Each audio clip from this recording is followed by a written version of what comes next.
अंजवाड़ा news आज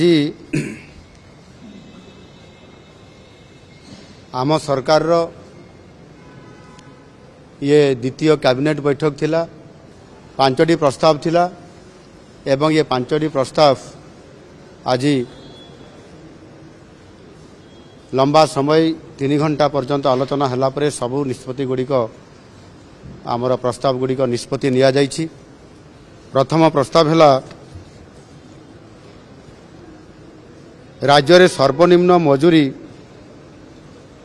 जो संशोधन करिवार आवश्यकता थिला ताहा आज निष्पत्ति क्रमे आज ताकू संशोधन करा जाइछि। सर्वनिम्न मजूरी अधिनियम 1948 प्रावधान अनुजाई आमर जो अनुसूची रे सर्वनिम्न मजूरी तार धार्य समीक्षा और संशोधन करने को राज्य सरकार क्षमता प्राप्त अछंती ता उपरे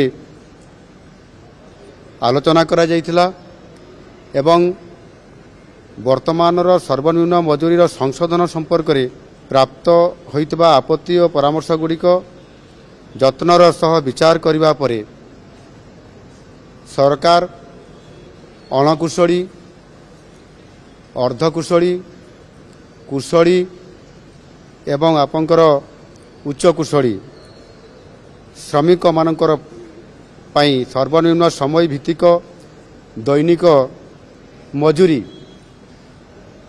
जहाँ पूर्वरे थिला यथाक्रमे आपंकर 352 टंका थिला ता 450 टंका को वृद्धि करिया पई आज निष्पत्ति निया गला। एथिरे 98 टंका वृद्धि करा जाइछि। आपंकर कुशली तांकर पूर्वरे थिला 392 टंका एथिरे 500 टंका वृद्धि करा जाइछि। 500 टंका को वृद्धि कराई जो थी कि 108 टंका एथिरे अधिक रखा जाइछि।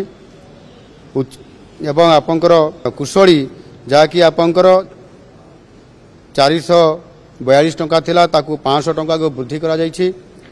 एथिरे 108 टंका वृद्धि होइछि। एवं अति बा उच्च कुशली जहाँकि आमर 502 टंका थिला ताकू 600 टंका को वृद्धि करा जाइछि। एथिरे 98 टंका वृद्धि होइछि। एवं याकू सर्वशेष संशोधित खंडभित्तिक सर्वनिम्न मजूरी हार को यह एक्चुअली 25% वृद्धि करा जाइछि।